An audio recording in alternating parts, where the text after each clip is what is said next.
Happy New Year, everybody. We're going to take a look back at the biggest moments, not just from the 2024 season that we've seen earlier this year, but the whole year of 2024, dating back to January when we saw some big things for the Philadelphia 76ers and so much more. So we're going to take a trip down to memory lane.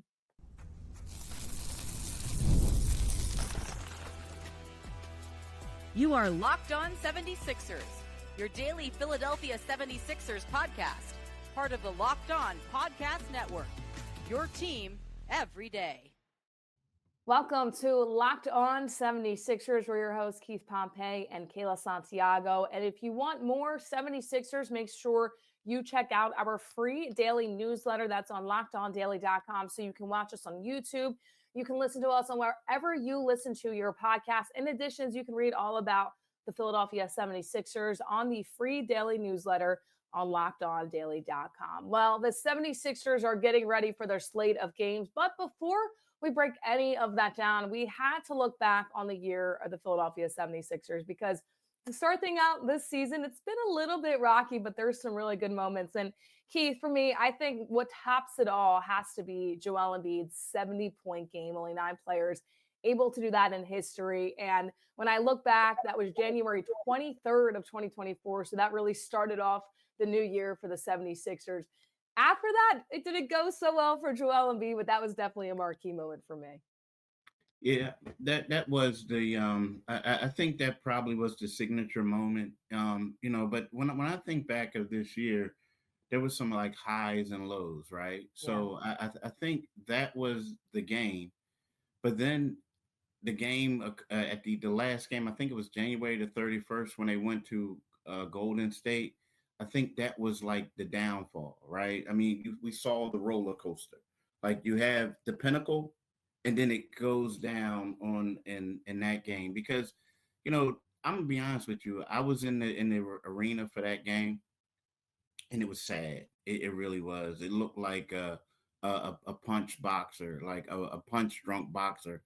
But yeah, when you go back to the 70-point game, think about this, right? So Joel Embiid, he finishes with 70 points, right? He had 18 rebounds that game. And the thing is, when he did all this, Joel Embiid became, what was it, the first player. Excuse me, let me see this back. This performance marked the first time in NBA history that a player had registered at least 70 points, 15 rebounds, and 5 assists in the game. Yep. Right? And it was also a season high at that particular time. So he was on top of it. And the thing that really stood out to me at that particular time, there was no more dominant player in the league than Embiid at that time, right?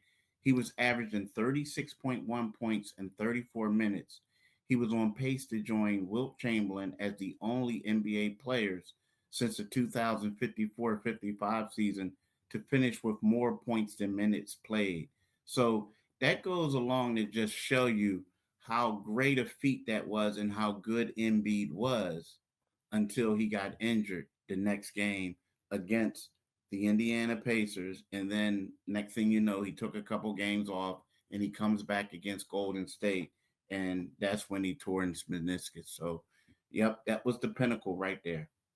It was, and that's when he was at the highest of highs too. Of course, you can't forget about when he won the MVP prior to that. But at the same time, when you look at it, it was historical seeing that night. And I want to look back to, I don't know if people remember, Kat was also having a big game that night as well. And it was kind of like, okay, who's going to have the higher game? Because I believe Kat had around 60 around that time as well. And their game was a little bit later, but Joel Embiid was able to get that 70 piece. And it was really big, I think, for the organization for him to be able to have that. But it shows you just how dominant he can be, right? So you look at it, and throughout his career, and I had a conversation with somebody else about this too, you look at Jokic and you look at Joel Embiid, and a lot of people kept comparing them.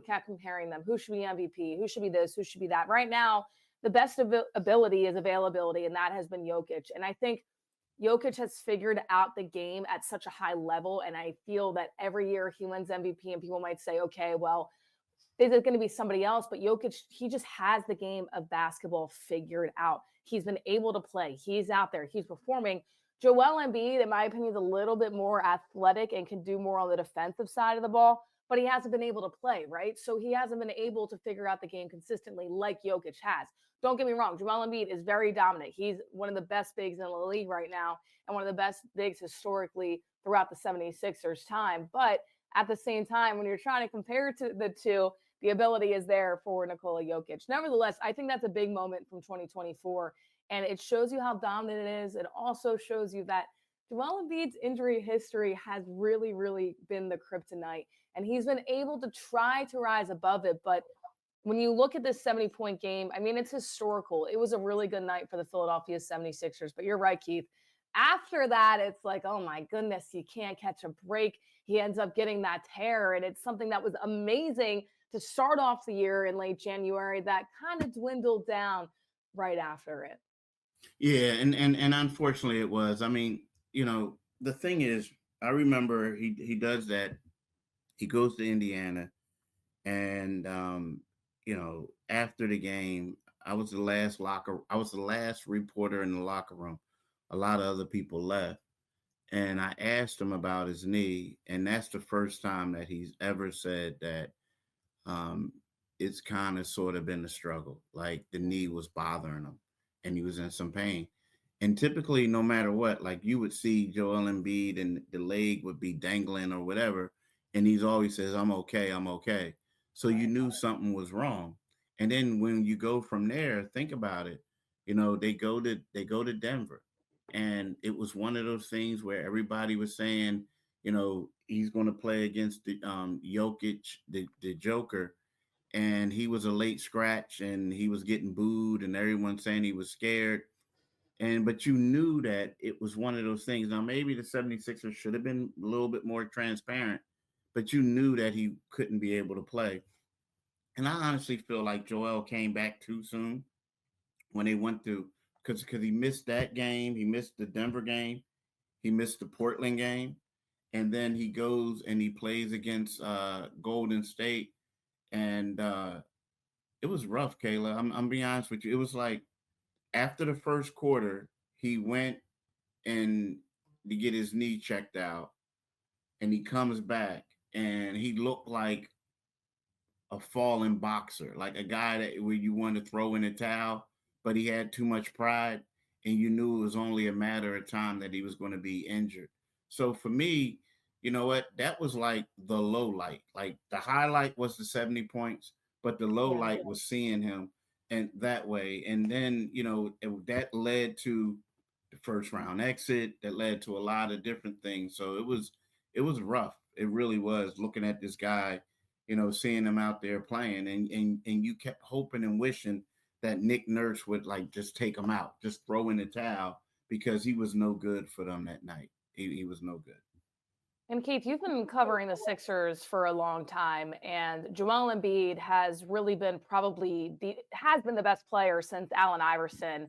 So it's been over a few decades there, and they always were looking for that star. When you look back to the Andre Iguodala or Drew Holiday, the whole conversation was who is going to be the superstar of this team, and there really wasn't anybody at that time. You date back to AI; he was really the last one. Then you look at Joel Embiid, and he transforms into this MVP player, somebody that the organization is really going to rally around and they're going to give him extensions and so on and so forth. But has there ever been a player that you've covered for the Philadelphia 76ers that has such the highest potential, has shown that he can be the most dominant player in the league, but has also had some really, really low lows in the sense of being injured? Because sometimes you kind of feel bad for the guy in the sense where it's like, wow, he has this amazing game and then he goes down with an injury, and you have that conversation of, oh, what about if he didn't have the injuries?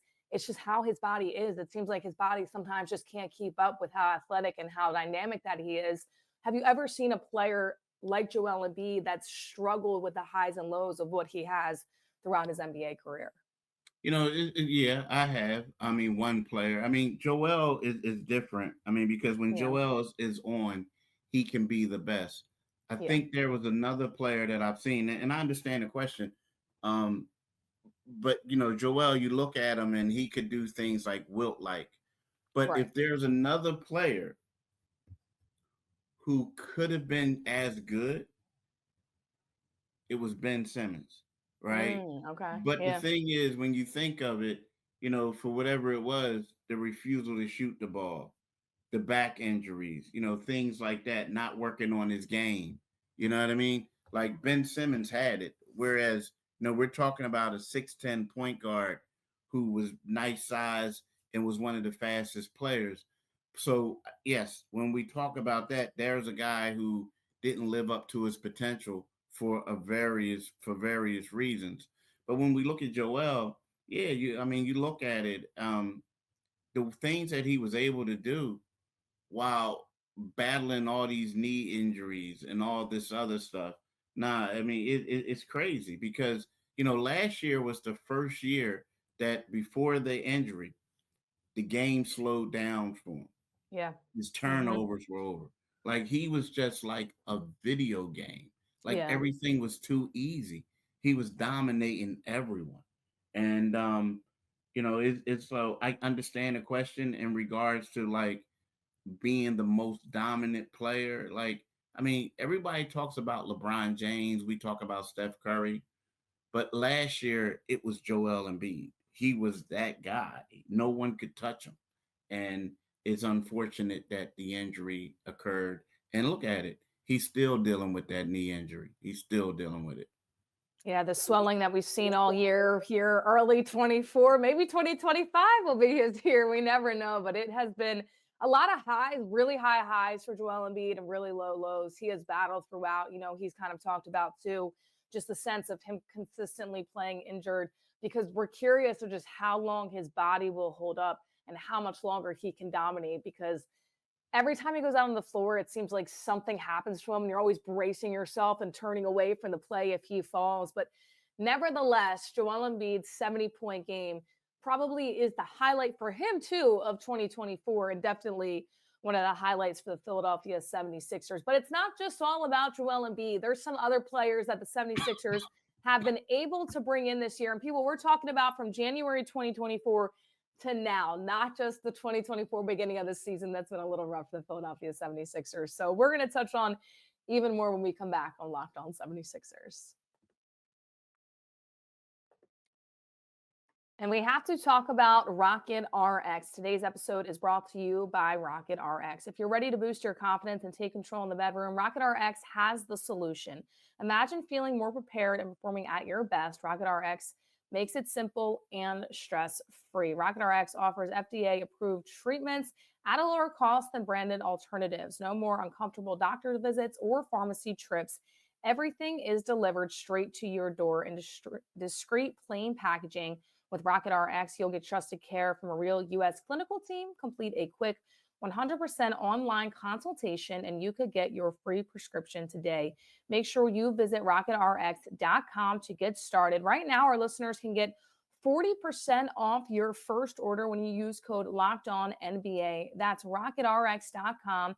Once again, the code is LOCKEDONNBA. That's LOCKEDONNBA for 40% off your first order. Terms do apply, so make sure you go check out Rocket RX today and use our code LOCKEDONNBA for 40% off your first purchase.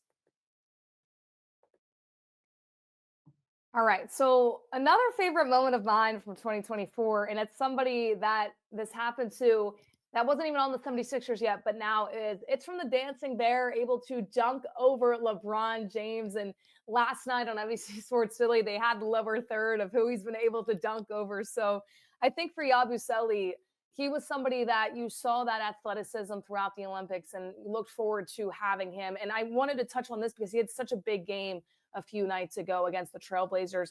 He's somebody that has really impressed me, Keith, because I look at it and I say, okay, sometimes he's not as consistent. Sometimes you want him to be a little bit more, but he's also somebody that had no idea that he would be maybe playing the five. He said in the beginning of the season, there was a thought of it, but I didn't know how soon I would be.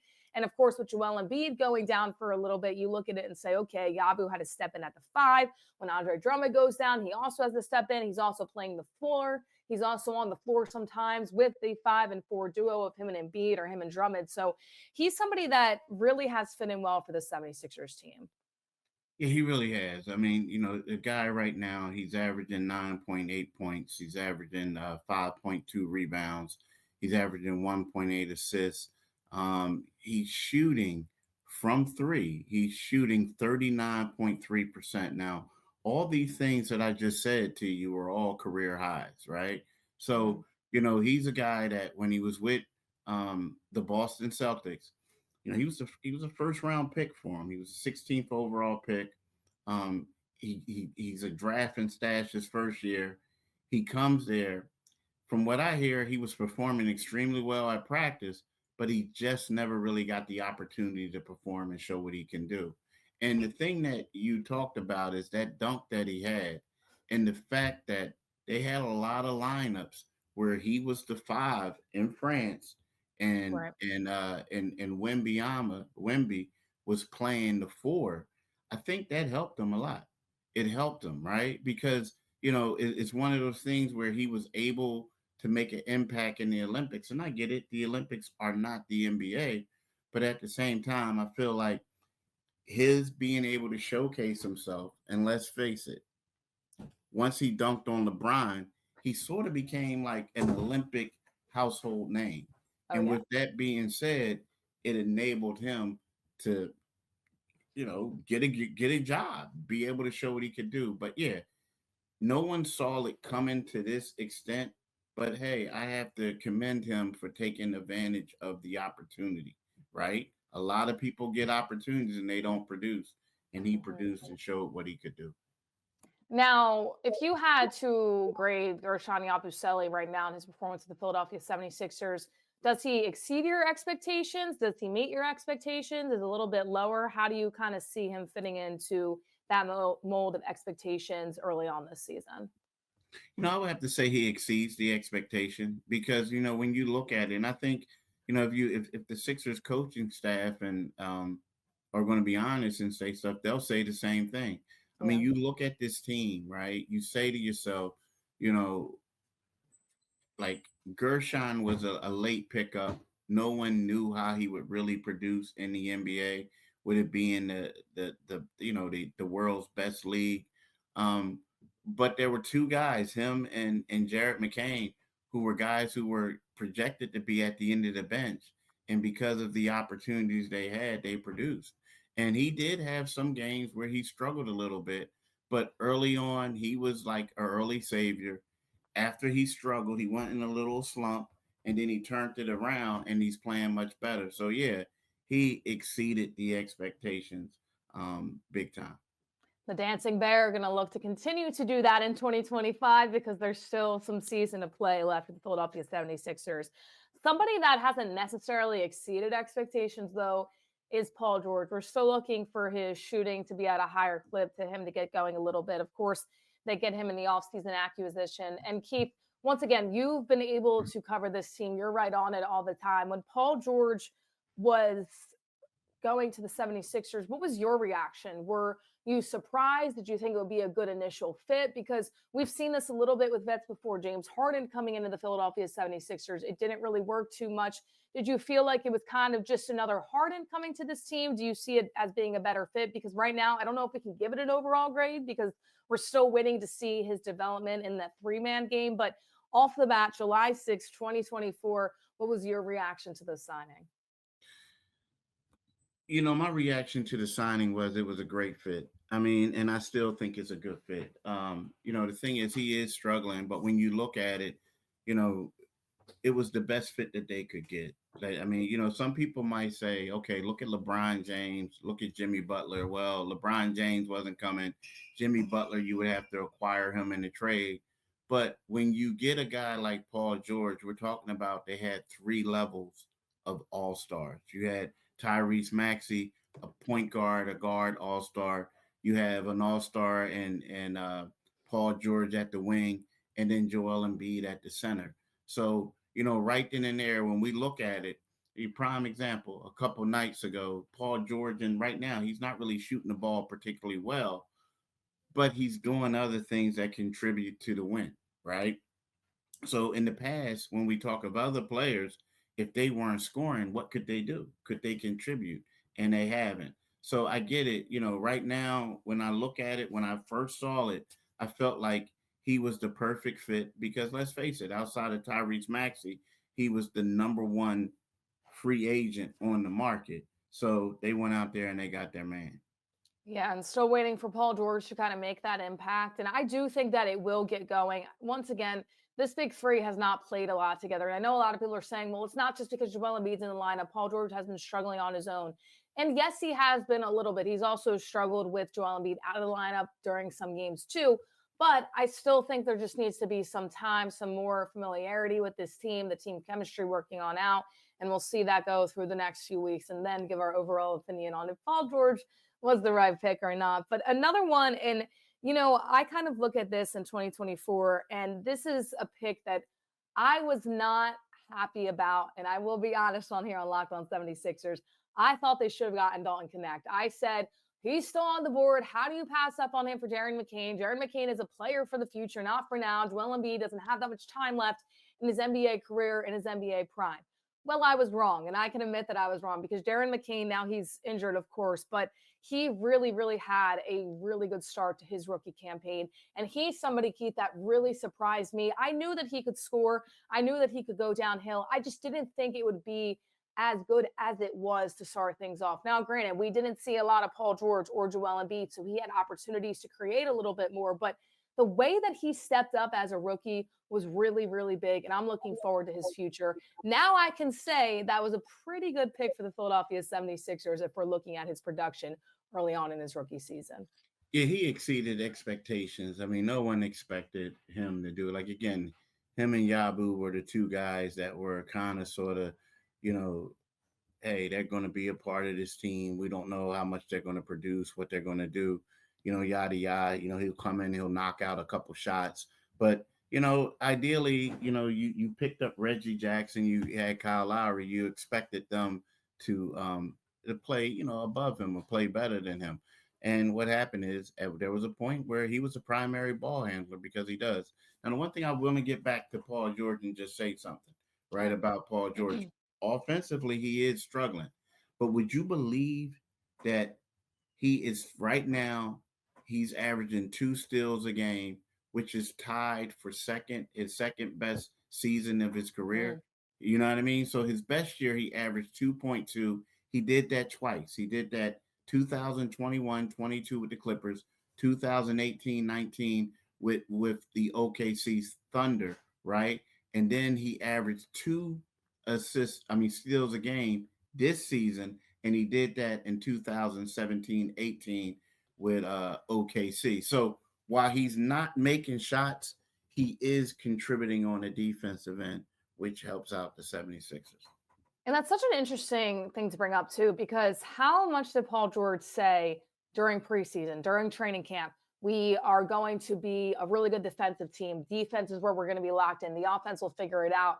And right now you're seeing that. And I think it's a good thing because I look at Paul George and how he plays. I think he elevates also the defensive game of Kelly Oubre. Now, we talked about the other night that having Joel Embiid in the lineup allows Oubre to go out and be able to have good defense on the perimeter. But I also think having somebody like Paul George in there who's a really good defender helps out these other guys too, that they can go out there and defend on the perimeter as well. So listen, Paul George, like I said, I think he's going to figure it out. I think it's just a matter of time. His shooting is going to come back to him. He didn't forget how to shoot. I know we've seen that before in Philadelphia, but that's not Paul George, okay? He's going to figure it out. But the good thing is that when you look at somebody like a vet like Paul George, Keith, sometimes they say, all right, well, the offensive game isn't going, or he could have a bad attitude about it, not getting as many looks, or the offense not going around him. But he kind of just puts his head down and he goes to what works on the defensive side of the ball, and he's going out there and he's playing good defense. And that's a sign of a good teammate that the 76ers have had problems with in the past, but bringing Paul George in,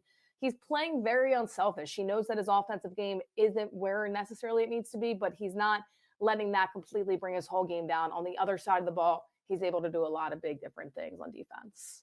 Mm-hmm. So PG, we're going to see if he can get it going here in 2025. And we are going to take a look at the remaining schedule for the Philadelphia 76ers in just a moment.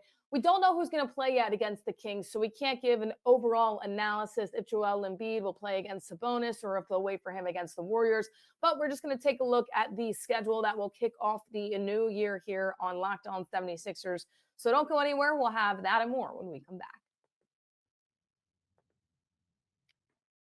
And I know this can be a busy time of the year for a lot of people, including myself and others. We are getting ready for the holidays.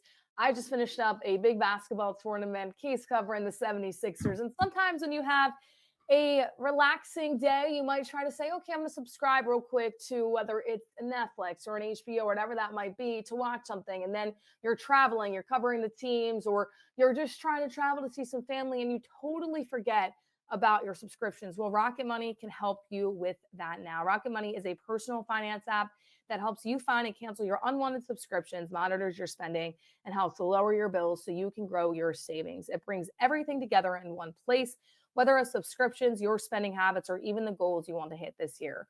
Rocket Money has over 5 million users and has saved a total of 500 million in canceled subscriptions, saving members up to $740 a year when using all of the app's premium features. That is huge because once again, your life, your day to day can just get really busy no matter what you're doing. And sometimes you want to watch a show and you forget about that subscription. Well, Rocket Money can now help you out. For me, one of the best features in the subscription has to be the tracker. I've used it to cancel services I wasn't using anymore, and I've already saved a ton. Plus, with their goals feature, I've been able to automatically set aside money for my future. No more stretching and budgeting every month. Cancel your unwanted subscriptions and reach your financial goals faster with Rocket Money. Go to rocketmoney.com/lockedon today.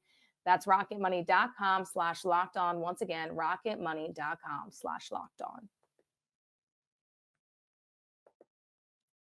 All right. So the remaining schedule for the Philadelphia 76ers really kicks off in the new year. And we're going to see the 76ers take on the Kings, then the Warriors. And then after that, you have the Nets, the Suns, the Wizards, the Pelicans, the Magic, the Thunder. So some tough games kind of going from January 12th and on because you have the Magic the 12th, you have the Thunder the 14th, the Knicks the 15th, which that's going to be a tough back to back for this team. The Pacers the 18th, the Bucks the 19th, and the 21st. You have the Nuggets followed by the Cavs and so on and so forth. But it's kind of tough right now to really evaluate what we can look at for the Kings because we don't know who's going to play, right? Joel Embiid might play, he might not. Paul George might play or he might not right now. We talked about it yesterday, Keith.